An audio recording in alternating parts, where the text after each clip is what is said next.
এরকম একটি চমৎকার ও বিস্ময়কর প্রচেষ্টার জন্য আমি আয়োজকদের ধন্যবাদ জানাই। এখন প্রশ্নে আসছি। মুসলমানদের সঙ্গে আমার প্রচুর যোগাযোগ রয়েছে, কারণ আমার বাল্যকাল ও যৌবন তাদের মধ্যেই কেটেছে।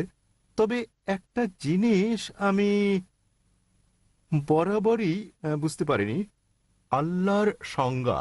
কারণ আমার মনে আল্লাহর সম্পর্কে যে ধারণা আছে এবং আমার মুসলমান পরিচিত জনেরা যে ধারণা দিয়েছে, তাতে আল্লাহর সংজ্ঞা মূলত অন্যান্য ধর্মবিশ্বাসকে অবজ্ঞা করা এবং তাদের ঈশ্বরের সংজ্ঞাও একই রকম মনোপুত নয়। আপনি অত্যন্ত সুপণ্ডিত ব্যক্তি, আমি আপনার কাছে উপকৃত হতে চাই।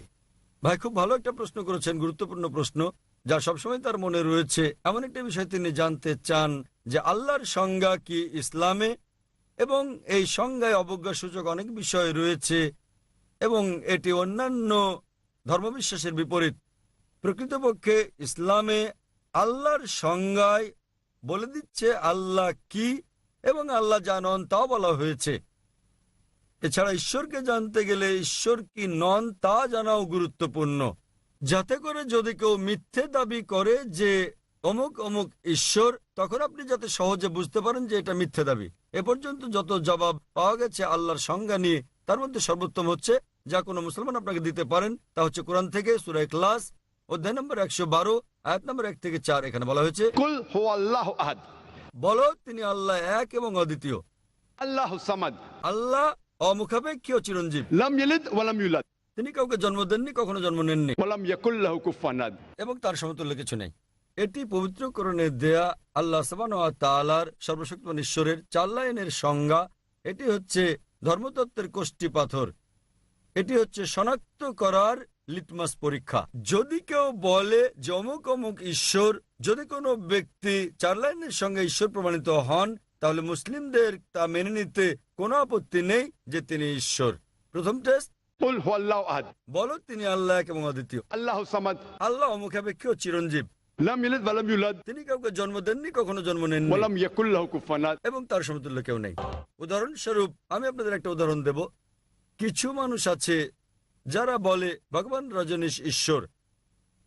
প্রশ্নোত্তরের সময় এক হিন্দু ভাই আমাকে বলেন, আমরা হিন্দুরা তাকে ঈশ্বর বলে গণ্য করি না। আমি কখনোই বলিনি যে হিন্দুরা ভগবান রজনীশকে ঈশ্বর বলে। অনেক মানুষ আছে যারা ভগবান রজনীশকে ঈশ্বর বলে মানে। এখন আমি একটা নমুনা দেখাবো কেন আমরা এই নেতিবাচক ব্যবহার করি। যেমন ইতিবাচক, বলো তিনি আল্লাহ এক অদ্বিতীয়, আল্লাহু সামাদ, আল্লাহ অমুখাপেক্ষী ও চিরঞ্জীব, লাম ইয়ালিদ ওয়া লাম ইউলাদ, তিনি কাউকে জন্ম দেননি, কখনো জন্ম নেননি। কেন আমরা এটা ব্যবহার করি? এখন আমরা ভগবান রজনীশকে পরীক্ষা করব। প্রথম পরীক্ষা হচ্ছে, কুল হুয়াল্লাহু আহাদ, বলো তিনি আল্লাহ এক এবং অদ্বিতীয়। ভগবান রজনীশ কি এক এবং অদ্বিতীয় ছিলেন? তিনি একমাত্র ব্যক্তি ছিলেন যিনি নিজেকে ঈশ্বর দাবি করেছেন। এমন শত শত লোক নিজেদের ঈশ্বর দাবি করেন, এবং আমাদের দেশ ভারতে হাজার হাজার মানুষ নিজেদের ঈশ্বর বলে দাবি করেন। হাজার হাজার মানুষ বলেছেন তারা ঈশ্বর, তিনি কেবল একা নন। কিন্তু একজন রজনীশ ভক্ত বলবে না, ভগবান রজনীশ অদ্বিতীয়। আসুন দ্বিতীয় পরীক্ষা করি। আল্লাহু সামাদ, আল্লাহ অমুখাপেক্ষী ও চিরঞ্জীব। রজনীশ কি অমুখাপেক্ষী ও চিরঞ্জীব? আমরা তার জীবনী পড়েছি, সেখানে আমরা পড়েছি যে ভগবান রজনীশ ভুগছিলেন বিভিন্ন রোগে, অ্যাজমা, ডায়াবেটিস মেলাইটিস, পিঠের ব্যথা ইত্যাদি রোগে। ভাবুন, সর্বশক্তিমান ঈশ্বর ভোগেন অ্যাজমা, ডায়াবেটিস মেলাইটিস, পিঠের ব্যথা ইত্যাদি রোগে। তৃতীয় পরীক্ষা, লাম ইয়ালিদ ওয়া লাম ইউলাদ, তিনি কাউকে জন্ম দেননি, জন্ম নেননি। আমরা জানি ভগবান রজনীশ মধ্যপ্রদেশে জন্মগ্রহণ করেন এবং তার পিতামাতা ছিল। আর 1981 সালে তিনি আমেরিকা যান এবং হাজার হাজার আমেরিকানকে তার ভক্ত বানান, এবং অরেগন রাজ্যে তিনি নতুন সেন্টার চালু করেন, নাম রজনীশপুরম। পরবর্তীতে আমেরিকান সরকার তাকে গ্রেপ্তার করে জেলে পুরে দেয়।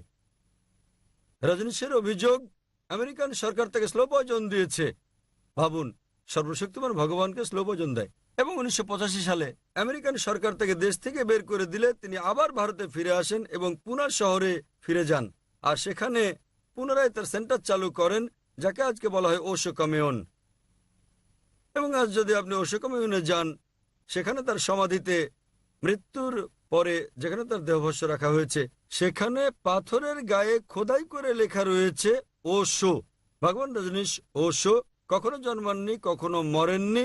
তবে 1931 সালের 11 ডিসেম্বর থেকে 1990 সালের 19 জানুয়ারি পর্যন্ত পৃথিবী ভ্রমণ করেন। কখনো জন্মাননি, কখনো মরেননি, তবে পৃথিবী ভ্রমণ করেছেন 1931 সালের 11 ডিসেম্বর থেকে 1990 সালের 19 জানুয়ারি পর্যন্ত। সেখানে তারা তার সমাধিতে এটা উল্লেখ করতে ভুলে গেছে যে তাকে পৃথিবীর 21টি দেশ ভিসা দিতে রাজি হয়নি। ভাবুন, সর্বশক্তিমান ঈশ্বর পৃথিবী ভ্রমণ করতে এসেছেন এবং তার ভিসা প্রয়োজন হয়েছে। এবং শেষ পরীক্ষা, वलम यकुल्लहु कुफुवन अहद। এটা এতই কঠিন যে যদি পৃথিবীর কোনো কিছুকে আপনি ঈশ্বরের সঙ্গে তুলনা করতে পারেন, তিনি ঈশ্বর নন। वलम यकुल्लहु कुफुवन अहद। আমরা জানি ভগবান রজনীশ, তার সাদা দাড়ি ছিল, মানুষের মতো ছিল, দুটো চোখ, একটা নাক, একটা মুখ, দুটো হাত। যদি আপনি পৃথিবীর কোনো কিছুকে ঈশ্বরের সঙ্গে তুলনা করেন, তিনি ঈশ্বর নন। वलम यकुल्लहु कुफुवन अहद। উদাহরণস্বরূপ যদি কেউ বলে থাকেন যে সর্বশক্তিমান ঈশ্বর হচ্ছেন আর্নল্ড শোয়ার্জনেগারের চেয়ে 1000 গুণ শক্তিশালী, আপনি হয়তো শোয়ার্জনেগারের নাম শুনেছেন। এই ব্যক্তি উপাধি পেয়েছিলেন মিস্টার ওয়ার্ল্ড, পৃথিবীর সবচেয়ে শক্তিশালী মানুষ, মিস্টার ইউনিভার্স, মহাবিশ্বের সবচেয়ে শক্তিশালী মানুষ। যখন আপনি পৃথিবীর কোনো কিছুকে ঈশ্বরের সঙ্গে তুলনা করবেন, তাতে হন তিনি আর্নল্ড শোয়ার্জনেগার, দারা সিং বা কিংকং, হন তিনি 1000 গুণ বা লক্ষ গুণ শক্তিশালী। যখনই আপনি পৃথিবীর কোনো কিছুকে ঈশ্বরের সঙ্গে তুলনা করবেন, তিনি ঈশ্বর নন। वलम यकुल्लहु कुफुवन अहद। সুতরাং এই ভয়ের কমতি রয়েছে সর্বশক্তিমান ঈশ্বরের ধারণায়। এবারে প্রশ্নের দ্বিতীয় অংশটি নিয়ে বলি যে এটা কেন অন্যান্য ধর্মের ঈশ্বরের ধারণার সাথে বিপরীত। প্রকৃতপক্ষে এটা একটা ভুল ধারণা যে পবিত্র কোরআনে আল্লাহ সুবহানাহু ওয়া তাআলার ধারণা অন্যান্য ধর্মের বিপরীত। এটা অন্যান্য ধর্মের আচার অনুষ্ঠানের বিপরীত, আমি একমত। তবে অন্যান্য ধর্মগ্রন্থের বিপরীত নয়, কারণ দুর্ভাগ্যজনকভাবে বেশিরভাগ ধর্মের অনুসারীরাই, হোক সেটা খ্রিস্টান ধর্ম, হিন্দু ধর্ম ইত্যাদি, তারা নিজেদের ধর্মগ্রন্থ পড়ে দেখে না। তাই যদি আমরা অমুসলিমদের আচার অনুষ্ঠানের পর্যালোচনা করি, তাহলে সেগুলো ইসলামের বিপরীত হলেও ধর্মগ্রন্থের বিপরীত নয়। যে কোনো ধর্মের ঈশ্বরের ধারণা অনুধাবন করতে হলে উত্তম হচ্ছে সে ধর্মগ্রন্থে ঈশ্বরের ব্যাপারে কি বলা হয়েছে তা খুঁজে বের করার চেষ্টা করা। কোন ধর্মের অনুসারীরা কি করছে তা দেখে ঈশ্বরের ধারণা খোঁজা উচিত নয়। উদাহরণস্বরূপ, যদি আপনি শিখ ধর্মের ঈশ্বরের ধারণা জানতে চান, তাহলে উত্তম হচ্ছে পাঠ করা গুরু গ্রন্থ সাহেব, আদি গ্রন্থ। আপনি গুরু গ্রন্থ সাহেবের প্রথম খণ্ড, প্রথম অধ্যায়, প্রথম অনুচ্ছেদটা পাঠ করেন। আপনি এটা জাপুজি নামে পরিচিত। এতে কি বলা হয়েছে? ঠিক আছে, জাপুজি। এতে বলা হয়েছে যে ঈশ্বর একজন, ঈশ্বরকে সত্য বলা হয়েছে, তাকে চিরঞ্জীব বলা হয়, তিনি হচ্ছেন বিরাজমান, তিনি দয়ালু, তিনি ভয় ও অভাব মুক্ত। আর শিখ ধর্ম অনুযায়ী শিখ ধর্মের মানুষ এক ঈশ্বরে বিশ্বাস করে, তারা মূর্তি পূজা বিশ্বাস করে না, তারা অবতারবাদে বিশ্বাস করে না। আর প্রকাশ্যে তাকে এক ওমকারা বলা হয় এবং অপ্রকাশ্যে তাকে ওমকারা বলা হয়। এবং শিখ ধর্মগ্রন্থ পাঠ করলে দেখবেন সেখানে সর্বশক্তিমান স্রষ্টার বিভিন্ন গুণাবলী আছে। যদি শিখ ধর্ম পড়েন, সর্বশক্তিমান ঈশ্বরকে বলা হয়েছে সত্যনামা, তাকে পবিত্র নামে ডাকা হয়েছে। তাকে বলা হয়েছে কর্তার অর্থাৎ স্রষ্টা, তাকে বলা হয়েছে রহিম মানে দয়ালু, তাকে বলা হয়েছে করিম অর্থাৎ দাতা, তাকে আরো বলা হয়েছে ওয়াহে গুরু অর্থাৎ একক সত্য ঈশ্বর। সুতরাং ধর্মগ্রন্থের দিক দিয়ে শিখ এবং ইসলাম ধর্মে ঈশ্বরের ধারণা একই। অনুরূপভাবে হিন্দু ধর্মের কথায় আসি, হিন্দু ধর্মেও যদি হিন্দু ধর্মগ্রন্থ পড়েন, পরিষ্কার উল্লেখ আছে উপনিষদে, ছান্দোক্য উপনিষদ অধ্যায় নম্বর 6 অনুচ্ছেদ নম্বর 2 শ্লোক নম্বর 1, एकम एविदित्यम। ঈশ্বর এক এবং অদ্বিতীয়। এটা আর উল্লেখ আছে শ্বেতাক্ষেত্র উপনিষদে অধ্যায় নম্বর 6 অনুচ্ছেদ নম্বর 9। नाचे से कसेज जनिता न चदीपा। মহান ঈশ্বরের তার কোনো পিতা মাতা নেই, তার কোনো কর্তা নেই, তার কোনো প্রভু নেই। এছাড়া উল্লেখ আছে শ্বেতাক্ষেত্র উপনিষদে অধ্যায় নম্বর 4 শ্লোক নম্বর 19 এবং যজুর্বেদ অধ্যায় নম্বর 32 অনুচ্ছেদ নম্বর 3। न त्रस्य प्रतिमा अस्ति। মহান ঈশ্বরের কোনো প্রতিমা নেই। সংস্কৃত ভাষায় প্রতিমা মানে হচ্ছে প্রতিবিম্ব, আলোকচিত্র, অঙ্কনচিত্র, ছবি, প্রতিকৃতি, প্রতিমা, মূর্তি, ভাস্কর্য। তাই এখানে বলা হয়েছে न तस्य प्रतिमा अस्ति। মহান ঈশ্বরের কোনো প্রতিবিম্ব নেই, প্রতিকৃতি নেই, আলোকচিত্র নেই, ভাস্কর্য নেই, প্রতিমা নেই, পুতুল নেই, মূর্তি নেই। তবুও দুর্ভাগ্যজনকভাবে দেখা যায় যে হিন্দুরা এখনো প্রতিমা পূজা করে। এজন্য কাকে দোষ দেবেন? আমি বেদের উদ্ধৃতি দিচ্ছি। হিন্দুদের সকল ধর্মগ্রন্থগুলোর মধ্যে বেদ হচ্ছে সর্বশ্রেষ্ঠ গ্রন্থ, কিন্তু তাও আপনি লক্ষ্য করবেন যে হিন্দুরা এখনো প্রতিমা পূজা করছে। কেন? কারণ হিন্দু ধর্মের পণ্ডিতেরা বলেন যে দেখো জাকির ভাই, তুমি জানো নিম্ন শ্রেণীর লোকেরা এগুলো বুঝতে চায় না, তাই মনোনিবেশের জন্য আমাদের প্রতিমা প্রয়োজন হয়। আমরা সচেতনতার উচ্চ পর্যায়ে পৌঁছানোর পর আর প্রতিমার প্রয়োজন হয় না। তখন আমি বললাম হিন্দু পণ্ডিতকে, আমরা মুসলিমরা ইতোমধ্যে সচেতনতার উচ্চ পর্যায়ে পৌঁছে গেছি। এটা হচ্ছে হিন্দু ধর্মের ভিত্তি, বেদের ভিত্তি। কিন্তু হিন্দু ধর্মের আর্য সমাজের মতো কিছু গোত্র আছে যারা প্রতিমা পূজার নিন্দা করে। একইভাবে যদি খ্রিস্ট ধর্মের দিকে তাকান, খ্রিস্টানদের ধর্মগ্রন্থ পড়েন, দেখবেন খ্রিস্ট ধর্মগ্রন্থ মূর্তি পূজার বিরোধী। তবুও আপনি দেখেন যে ক্যাথলিকরা তারা ঈশ্বরের চিত্র তৈরি করে এবং বলে যীশু খ্রিস্ট তারপর শান্তি প্রসূত হচ্ছেন সর্বশক্তিমান ঈশ্বর। তাহলে যা বোঝা গেল তা হচ্ছে খ্রিস্টানদের ধর্মগ্রন্থ অনুযায়ী খ্রিস্টবাদ ও ইসলাম, যীশু খ্রিস্ট তারপর শান্তি প্রসূত শিক্ষা, এগুলো একই রকম। কিন্তু বেশিরভাগ খ্রিস্টান তারা এটা দাবি করে যে যীশু খ্রিস্ট নিজেকে ঈশ্বর বলে দাবি করেছিলেন। প্রকৃতপক্ষে বাইবেল পড়লে দেখবেন সম্পূর্ণ বাইবেলের মধ্যে কোথাও এমন একটিও স্পষ্ট উক্তি নেই যেখানে যীশু খ্রিস্ট নিজের মুখে বলেছেন যে আমি ঈশ্বর অথবা আমার উপাসনা করো। যদি কোনো খ্রিস্টান বাইবেলের কোনো দ্ব্যর্থহীন স্পষ্ট উক্তি আমাকে দেখাতে পারেন যেখানে যীশু খ্রিস্ট তারপর শান্তি প্রসূত হোক নিজে বলেছেন যে আমি ঈশ্বর অথবা আমার উপাসনা করো, তাহলে আমি খ্রিস্টান ধর্ম গ্রহণ করতে প্রস্তুত আছি।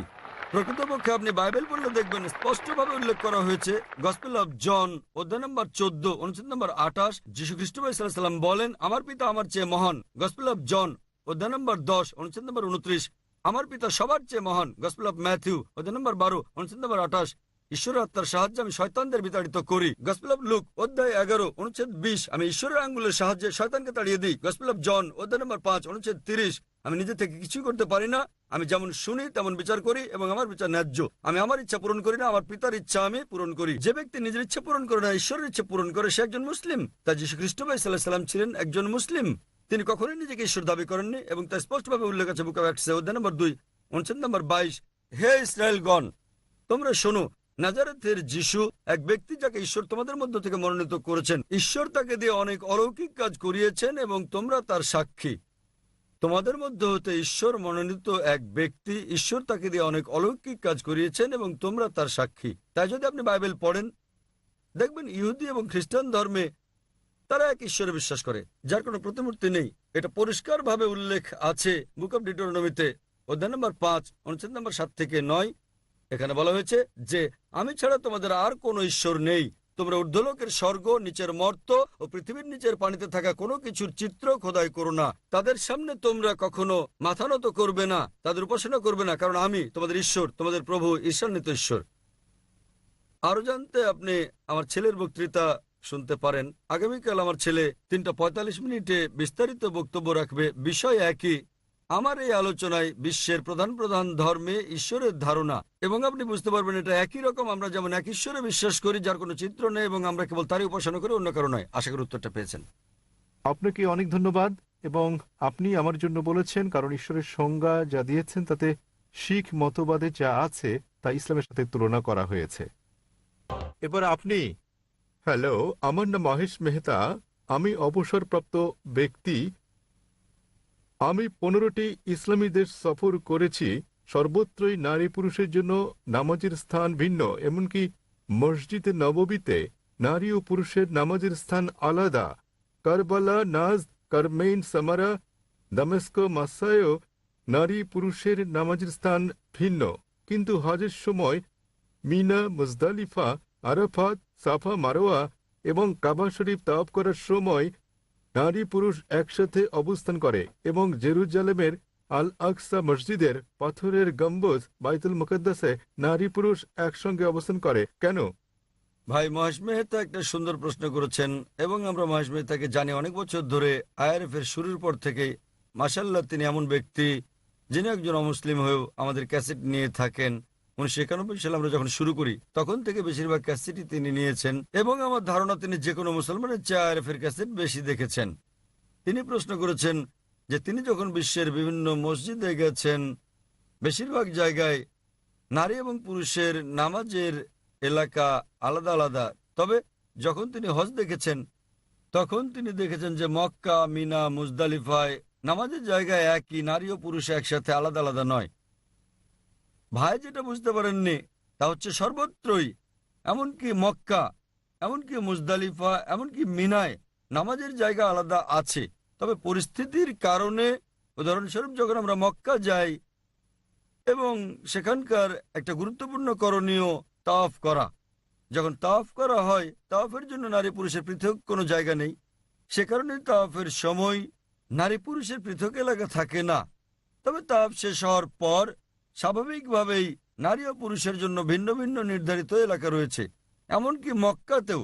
তবে যখন তাওয়াফ করা হয় তখন যদি নামাজের সময় হয়, কিছু কিছু মহিলা নির্ধারিত এলাকায় যেতে না পেরে তারা হয়তো এমন এলাকায় দাঁড়ান যা নারীদের জন্য নির্ধারিত নয়।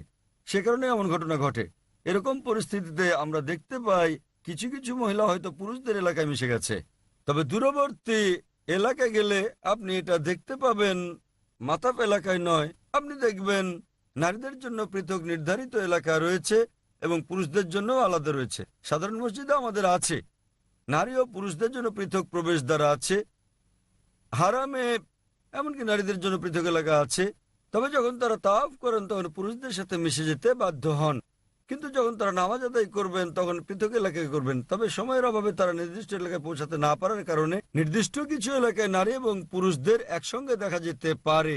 এরকম ঘটনা আপনারা দেখতে পাবেন মিনায়, একই রকম মুজদালিফায় এবং মিনায়ও আপনি নারী ও পুরুষের এক সারিতে দাঁড়িয়ে এরকম দেখতে পাবেন না, কারণ তারা ছড়িয়ে ছিটিয়ে থাকে। এটা একটা বড় এলাকা, কারণ তাদের পরিবারের সঙ্গে আসেন। একইভাবে যখন তারা হারামে আসেন, মক্কায় পরিবারের সঙ্গে আসেন, তো যেহেতু পরিবারের সঙ্গে আসেন তারা একটা নির্দিষ্ট জায়গা বেছে নেন।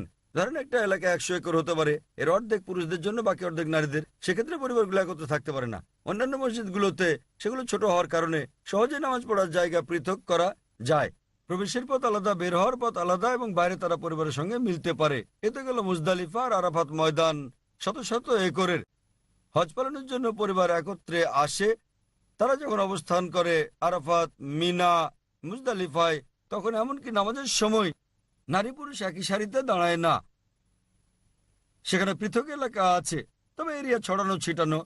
সে কারণে এটা মনে নাও হতে পারে যে তারা আলাদা। তবে আপনি মসজিদে খায়েফে গেলে, অর্থাৎ মিনা অথবা আরাফাতে মসজিদে নামরায় গেলে, অন্যান্য মসজিদের মতো নারী পুরুষের পৃথক ব্যবস্থা দেখতে পাবেন।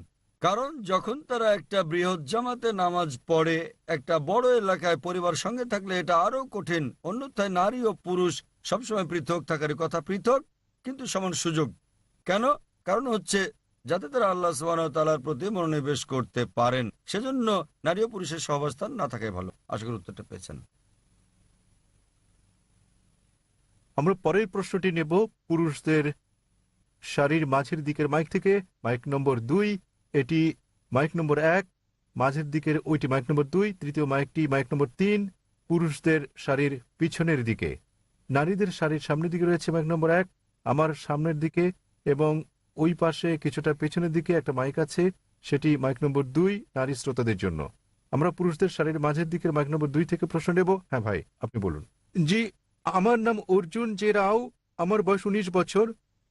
বিভিন্ন আধ্যাত্মিক পর্যায়ে বিভিন্ন লোক রয়েছেন সংশোধন ও বোঝার পর্যায়ে। আমার ধারণা ইসলাম এমন লোকদের জন্য যারা ইতিমধ্যে আধ্যাত্মিক দিক দিয়ে পুরোপুরি অগ্রসর।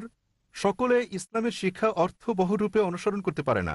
একটা বিদ্যালয়ের সঙ্গে তুলনা করলে আমি বোঝাতে চাই, প্রথম স্ট্যান্ডার্ড, দ্বিতীয় স্ট্যান্ডার্ড শ্রেণী থেকে দশম স্ট্যান্ডার্ড শ্রেণী পর্যন্ত বিভিন্ন স্তরের লোক রয়েছে। এর মধ্যে ইসলাম নবম স্ট্যান্ডার্ড পাঠ্যক্রমে রয়েছে। আমি কি ঠিক বলেছি? ইসলাম কি কেবল তাদের জন্য যারা আধ্যাত্মিক দিক দিয়ে অগ্রসর?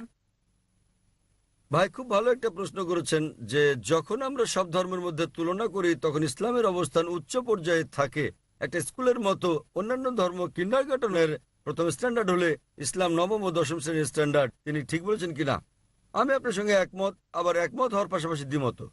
একমত এজন্য যে হ্যাঁ, ইসলাম তাদের জন্য যারা আধ্যাত্মিকতা উচ্চ অবস্থানে। তবে তার অর্থ এই নয় যে যিনি আধ্যাত্মিকভাবে অগ্রসর নন তিনি ইসলামে দাখিল হতে পারবেন না। এর সঙ্গে আমি একমত নই। কেন?